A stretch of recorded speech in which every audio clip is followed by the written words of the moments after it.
असंग साहब जी की छावनी में गए थे उज्जैन मेले में, तो उन्हें अवसर भी दिया। असंग साहब जी बोलने का अवसर दिए।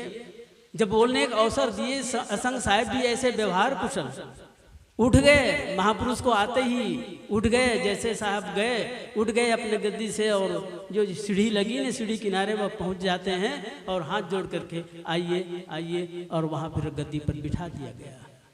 और जब उनको बोलने का अवसर आया तो इतना प्रशंसा किए कि अद्भुत महापुरुष है असंग साहब उनकी प्रशंसा कर रहे हैं। वो ये उनके प्रशंसा जब किए कि होना यही चाहिए। जो समकक्ष के जो संत हैं या समकक्ष के जो व्यक्ति हैं, है ना, मिले ही संत बचन दुई कहिए, मिले ही संत मौन हो रहिए। सदगुरु कबीर साहब निर्देश देते हैं, जब संत का संत मिलन होता है तो 32 दांत 32 या 64 खिल जाता है। सब दोहा है ना, बड़ा अच्छे ढंग से प्रस्तुत करते हैं। 4 नयन मिल जाते हैं 32 और 32 दूनी 64 खिल जाता है। 10 दूनी 20 ये हाथ जुड़ जाता है, क्योंकि वो भी उसी पथ पर पहुंचे हुए हैं, हमारे समकक्ष हैं। ये नहीं कि वो आए हैं हमारे जगह आए हैं तो हम यूँ बैठे रहें और वो प्रणाम करें, बंदगी करें और आशीर्वाद दें। ऐसा भी महापुरुष हमने देखा है, ऐसा भी लोग हैं, जबकि वो नहीं समझे उन्हें कि ये कितने बड़े महापुरुष हैं। जान करके भी हमारे यहाँ है तो हम बैठे, ऐसे भी हमने देखा। ये चीज छत्तीसगढ़ में भी देखा। ऐसा नहीं होना चाहिए। जो समझे कि सदगुरु कबीर साहब जी का और वाक्य है, समझे कि गति एक है जिन समझा सब ठौर, कहीं कबीर ये बीच के बल कहीं और की ओर, बीच के बल कहीं और की ओर। जो पहले मैंने पद गाया ना पूरा पद, वो उसी में एक अंतिम कड़ी का है। कहीं कबीर अर्ध घट डोले, पूरा होय विचार ले बोले। सदगुरु कबीर साहब कहते हैं, जिस विषय में जानकारी आपको नहीं है, उस विषय पर आपको थोड़ा बहुत जानकारी है, पूर्ण जानकारी नहीं है, तो ऐसे विषय को यदि आप न बोलें या कोई 2 व्यक्ति बोल रहे हैं तो उसमें न कूदें। पर लोग कहाँ थम जाते हैं, कहाँ रुकते हैं। 2 व्यक्ति बोल रहे हैं तो 2 व्यक्ति जहाँ बोल रहे हों, किसी विषय में बोल रहे हों, तो वहाँ हमें जाना नहीं चाहिए, उपस्थिति नहीं होने देना चाहिए। वो बात कर रहे हैं 2 व्यक्ति तो दूर में खड़े हो जाएं, उनकी बात समाप्त हो जाए तब वहाँ जाएं। अन्यथा चले भी गए तो शांत खड़े रहिए, बैठ जाइए, सुनिए। उनके बातों पर आप अपना प्रसंग न डालिए, आपसे पूछा नहीं गया, वो दोनों में बातचीत हो रही है। पर लोग ऐसे करते हैं, ऐसे ही करते हैं। द्वाभ्याम तृतीयो न गच्छामि राजम, द्वाभ्याम तृतीयो न गच्छामि राजन, गताम न सोचामि कृतम न मन्ये। हे राजा भोज, उनके मंत्री ने पूछ दिया, हे राजा भोज, आपने मुझे किस कारण से मुझे मूर्ख कहा? मैं कैसे मूर्ख हुआ? वो जानते थे उस पद को, उन्हें मालूम था। उनके जीवन में घटना घट गई, 2 व्यक्ति बात कर रहे हैं, वहाँ पहुँच जाने वाला व्यक्ति मूर्ख कहलाता है, नीति शास्त्र में है। संयोग की बात, वह राजा अपने ही महल में अपनी उनकी पत्नी जो थी राज रानी, वो अपने सहेली से, खास सहेली से बात कर रही थी घर पे मकाम, उसी महल में, राज महल में। महाराज भोज पहुँचे, उन्होंने देखा कि हमारी तो पत्नी ही है, हमारे ही घर ही है, हमारा महल है, और उनकी सहेली है, सहेली को मैं जानता ही हूँ। ये बिना कुछ सोचे समझे वो चले गए, वहीं चले गए जहाँ वो दोनों बात कर रही थी। तब वो भी विदुषी थी, राजा का भी पत्नी भी, उनके मंत्री भी कोई सामान्य नहीं होता है ना, बहुत विदुषी होती है। जानते हैं लक्ष्मीबाई और बहुत सारे राजकाज संभालने वाली, कैकेयी जैसे रानी, वो भी राजकाज संभालने वाली, तलवार चलाने वाली, बदनाम हो गई माँ कैकेयी। पर बदनाम भले कर लें, पर वे महान नारी थी, महान नारी थी, जो राम को वन में भेज करके बना दिया, वो बना ही दिया। तो वो चले गए और तब वो कुछ बोले तो जरूर नहीं, पर पहुंच गए, उनके निकट पहुंच गए। तो जैसे ही निकट पहुंच गए, रानी कह देती है, आओ मूर्ख, आइए मूर्ख, ऐसे कह दिए। उनको लगा राजा को और उनकी धर्मपत्नी और उनके ही महल में मूर्ख कह दे, और उनकी पत्नी। आश्चर्य हुआ, पर बोले नहीं, वो भी नहीं बोल पाए कि मेरी ही पत्नी बोल रही, हो सकता है कोई कारण हो, परंतु मुझे बोल दिए, मेरी पत्नी मुझे मूर्ख बोल दिए। चुप हो गए और राज दरबार का समय हो गया था, राज दरबार आ गए, दरबार लगी हुई थी। राजा उस दिन पहले ही पहुंच गए, राजा पहले पहुंच गए और बोले, जो जो आते जाते थे क्रमशः राजा उस दिन पहले पहुंच गए। अब बाकी सभासद तो पीछे जाते गए, आगे पीछे आगे पीछे।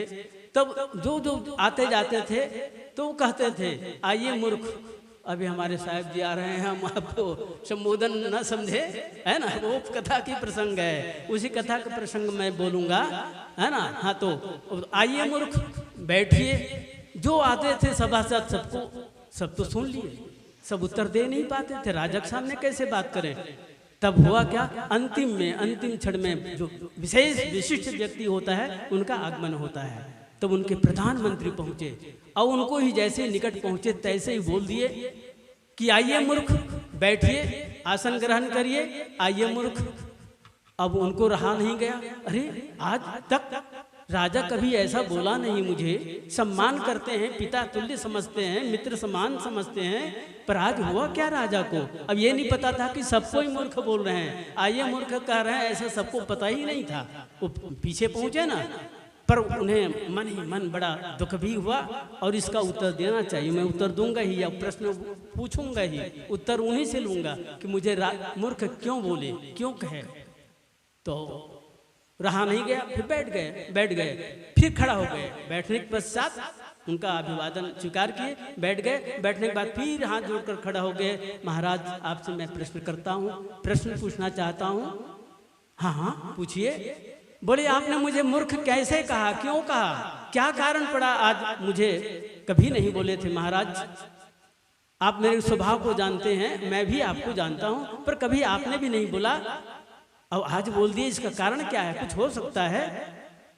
हाँ कुछ कारण जरूर है मूर्ख, बैठिए।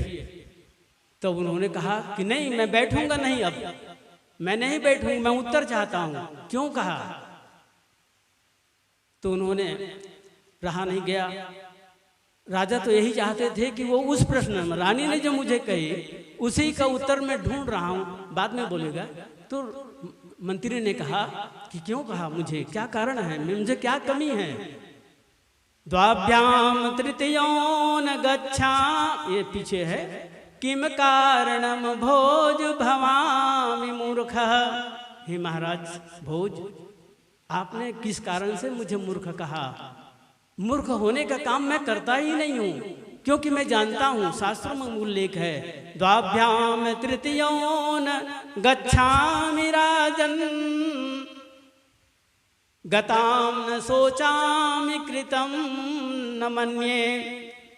जो बीत गई उसके बारे में मैं सोचता ही नहीं हूं, और ऐसा सोचने वाला व्यक्ति मूर्ख होता है।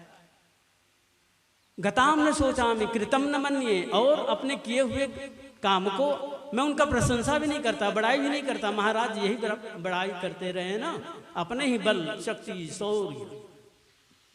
तो ये ऐसा है, बहुत सारे उदाहरण हैं। तो मैं ऐसा नहीं करता महाराज, मैं जो बीत गई उसका मैं चिंतन नहीं करता, परवाह नहीं करता, छोड़ गए, चलो चले गए, समय बीत चुका।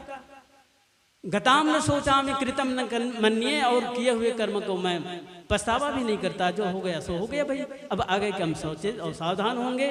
तो द्वाभ्याम तृतीयोन गच्छामि राजन, और दो व्यक्ति बात कर रहे हो, तीसरा व्यक्ति को नहीं जाना चाहिए, और जो जाता है वह मूर्ख ही की संज्ञा में आता है, मूर्ख ही कहलाता है।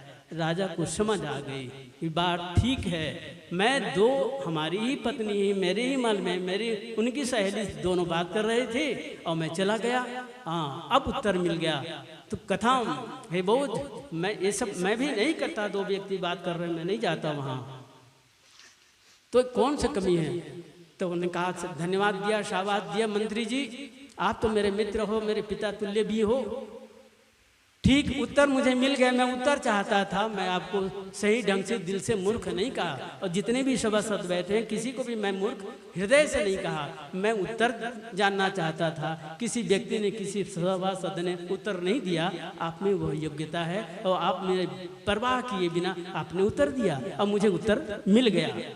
मैं दो व्यक्ति बात कर रहे थे, मेरी महल में मैं चला गया। वास्तविक मैं मूर्ख हूँ। महान व्यक्ति होता है ना, वो भी समझ जाते हैं और अपनी गलती सुधार कर लेते हैं। तो बोलत बोलत बाड़ू विकारा, सदगुरु कबीर साहब कहते हैं बोलते बोलते विकार बढ़ता है। पंडित मिले, उसे दो बात कहिए, उनको ज़्यादा विस्तार से बात करने की जरूरत नहीं, थोड़े में समझ लेते हैं समझदार। और मूर्खों के सामने आप चुप हो जाइए, अन्यथा तो जो है नंगा के सामने खुदा भी डरता है। और कभी भी विवाद होता है तो विद्वानों के संग में वो ऐसे ही मूर्खों को ही विजय होती है। नहीं तो वो डंडा ले लेंगे, बातों से नहीं तो डंडे से हरा देंगे, पीट देंगे। क्या करोगे आप? कुछ नहीं कर सकेंगे उसके सामने, तो उन्हीं की जीत होती है। तो इसलिए जो जैसा व्यक्ति है ना, उससे तब बात वार्तालाप कहिए। सदगुरु कबीर साहब कहते हैं मूर्ख सो रहिए, झकमारी चुप हो जाइए, या वहाँ से टल जाइए, हट जाइए, उनके प्रश्नोत्तर को उत्तर मत दीजिए।